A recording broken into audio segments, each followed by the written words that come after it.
So we have a little update on our truck that would start, stall, and then extended crank. Um, we did find that this is our drain back valve right here that goes in the oil filter uh, housing. It's not the one for the oil filter. That one goes right over here.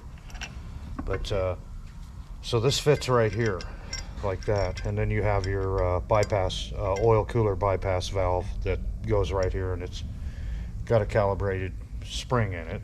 And it wasn't leaking. Of course, it has spring pressure on it, and it's going to pop open at 25 or 27 psi to bypass some of that oil. And the idea there is when the engine's cold, it's not going to want to push that oil through the cooler. So to ensure that we get oil to this hole right here where your standpipe is, that's going to pop open and bypass some of the oil out of there. But anyway, this was leaking terribly. So the housing was all empty in the morning. And the other problem was, which is kind of interesting, that I found, this is our gasket right here that goes under this cover, and it seals all these chambers off. And so it goes on there like that. And if you'll notice, so we've got oil pressure in here, direct oil pressure. Your oil is coming up right through here, going down here, feeding the cooler, and then coming out of the cooler. So this is where your oil filter drain, well, let me grab the camera.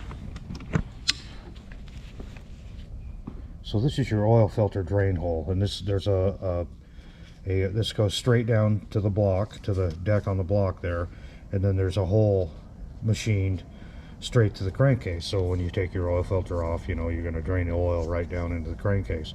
So if you look at that gasket right there, this is exactly the way that I took it out. It's broken right there, and you can see if I pull it out, you see the piece hanging off there where it's actually pushed it down into there. So that means not only was the drain back valve leaking, but we were losing oil pressure right here, because this is a direct path to the cooler right from the oil pump. So we were pushing oil, so we probably had a low oil pressure situation going on there as well. I mean, undoubtedly. So if you look at this gasket, I don't know if you can really tell, it's supposed to be, you know, originally it's going to be round, but it's pretty flat right now. So it's been in there for a long time, and you can see it's actually coming apart here from the heat of the oil and, you know, the years and time. So these oil coolers, they're actually they're a maintenance item. I mean, you need to, this has been in here for years and years and years, and now we have this problem going on here with the gasket where it actually blew it out, and we're pushing oil pressure right down into our crankcase. So we're losing oil pressure there. But also this valve, where's it at? This valve right here. It's not tore up, but you know, and the weight, it's got a brass thingamajiggy on it there, weight, I guess you'd call it. So it is weighted, and then the weight of the oil in the canister is actually going to help hold it down. But you know, this is empty. Oil filter's empty when I pull it apart in the morning, so the oil's going somewhere, and this is actually leaking like a sieve. You know, I can put oil in there, you know, cold oil, you know, off the shelf. I can fill this up with oil up to this part right here, let it sit there, and, you know, come back 5 minutes later, and this will be nearly empty, you know, because all the oil that I put in there is running down here and it's leaking right out of there. Of course, I could put a lot of pressure, or, you know, more pressure on there and probably get this to seal, because it is rubber, but as you can see, it's a little bit concave. So we got these aren't available from Ford, and you got to buy this whole top piece. I know you can buy these aftermarket. I think Bulletproof sells them, but you know, that doesn't do you any good, because I'm not really having a problem with that, other than it's a little bit worn from working up and down in this bore here. So what I did was the 6.4, this ship here is the same, so I ordered a top cover for a 6.4, which is cheaper than this by a long shot, incidentally. And I'm just going to take this out of it, and so that I can replace these valves. I don't know where you can get these. I searched all over the place for them, and the only thing I could find were these, a kit that Bulletproof sells, you know, to replace this piece here.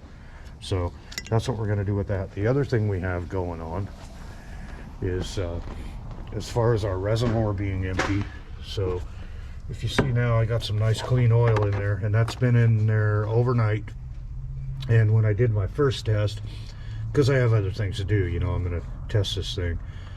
God, this thing is dirty. But anyway, this has been in here overnight. It hasn't dropped any at all. So when I did my first test, I came in, this thing was, it was all the way down to the area where the oil actually enters the little chamber there, and then goes through the machined gallery that feeds the high pressure oil pump back there. So what I did was I actually drew that down, and I took my air hose and I put a little bit of air on it, and I could hear more air. Of course, it pushed a little bit of oil out the discharge port on the pump, which it's going to. But I probably put 15 psi of air on it, and so I pulled the pump off, and or actually I took my stethoscope back there and I listened around, you know, to see where the air was coming from, and it was coming from this area over here, right there by the front bolt, kind of in that area.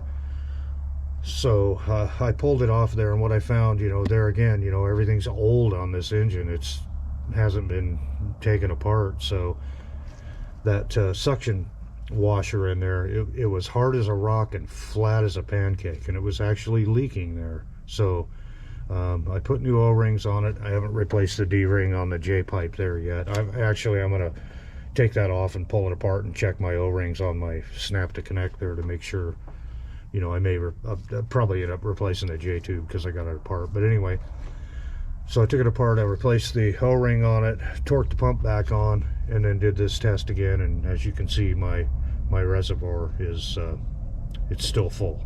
So that took care of that problem. So when we get those valves, I had to order that. It's coming from Sacramento or some damn place. When that gets here, I'll assemble the oil cooler today as much as I can, and we'll wait for that other part to show up, and then I'll put it all back together, and then this thing should be fixed. So pretty interesting problem here. It's not that uncommon. I've ran into it before. Not, you know, same symptoms, but it was the cause was different. So this is just one of the many things that'll make them start and stall.